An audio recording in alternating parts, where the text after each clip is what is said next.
U.S. gun manufacturers have made more than $1 billion off of AR-15 sales over the past decade.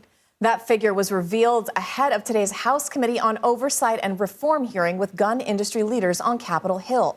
In the past 3 years, the sale of assault weapons has more than doubled for some gun manufacturers. The surge in sales coincides with a growing number of mass shootings. Now, that's defined as 4 or more people here in the U.S. According to the Gun Violence Archive, at least 371 mass shootings have been recorded so far this year. In turn, there is a growing debate in Congress over how to keep Americans safe across the country. For more on this, let's bring in Democratic Senator from Illinois, Tammy Duckworth. Senator, thank you so much for being with us. Thanks for having me on. So House lawmakers are questioning leaders from the gun industry on Capitol Hill today. Is there any appetite in the Senate for further gun legislation after the passage of that School Safety Act? Well, there is appetite, and I think more importantly, the American people would support more gun legislation. And in particular, I believe that universal background checks are supported by over 95% of all Americans. That is, in particular, closing the gun show loophole. So anybody who wants to buy a gun should pass a background check in this country. And right now, they don't all have to. So then why didn't those things make it into the bill?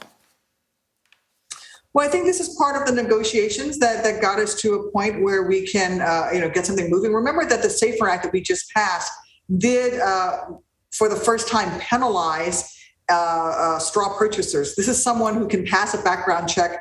They'll move from Illinois, for example. They'll drive into Indiana or Kentucky or a neighboring state like Missouri and buy a bunch of guns, put it in the trunk of their car, drive to Chicago, and then sell it on the streets to people that they know can't pass background check. For the first time, that is now illegal. It wasn't illegal until we passed the SAFER Act. And I think this is a good first step. And I do think that many of my colleagues, especially those who have been, supportive of the gun lobby, are hearing from their constituents. Again, 95% of all Americans support universal background checks. And Senator Duckworth, you have also called for the reinstatement of the nationwide assault weapons ban. You have also called for the institution of a nationwide firearm owner's identification card, like the one that is used in your state as well. So do you think either of these proposals do have a chance of making it through the Senate?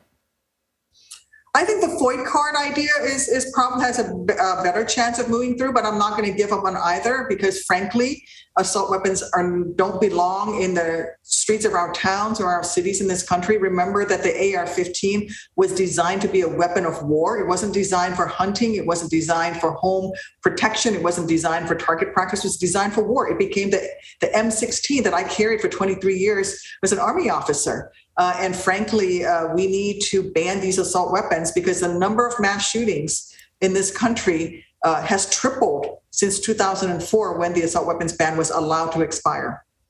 Changing topics a little bit, the Senate just passed a roughly $208 billion CHIPS bill. It's now heading to the House. If it passes, what do you think American people are going to see in their daily lives? What kind of benefit do you think they're going to get from this legislation?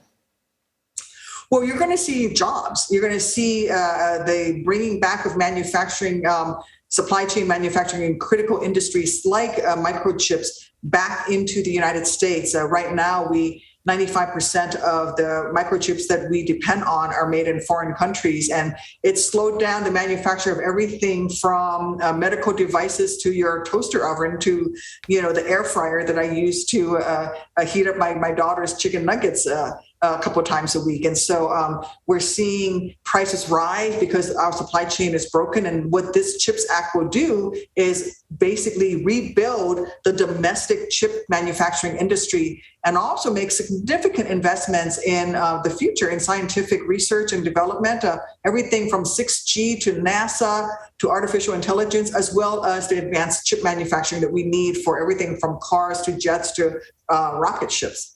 And turning to another issue that is engaging a lot of Americans right now, you're one of several Democratic senators seeking the swift passage of the Right to Contraception Act after a similar bill passed through the House last week.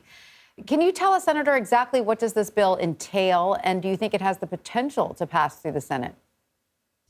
I do think it has the potential to pass through the Senate. The reason, unfortunately, that we need this bill is because of the recent Supreme Court's overturning of the Roe v. Wade decision. And most Americans need to understand that that decision was not about abortion. It was about your privacy rights to bodily autonomy. And in his decision, Justice Clarence Thomas specifically wrote that there is no guaranteed right to contraception or to equal marriage. And so with the overturning of Roe v. Wade, he actually urged us to go back and look at whether or not Americans had a right to contraception or a right to equal marriage. And I should remind folks that in many of the laws that have been passed in states that have been anti-choice laws that define life as at the fertilization of an egg would actually then outlaw access to fertility treatments like the IVF treatments that I use to have my 2 daughters. And so I hope that we can get this bill passed on contraception.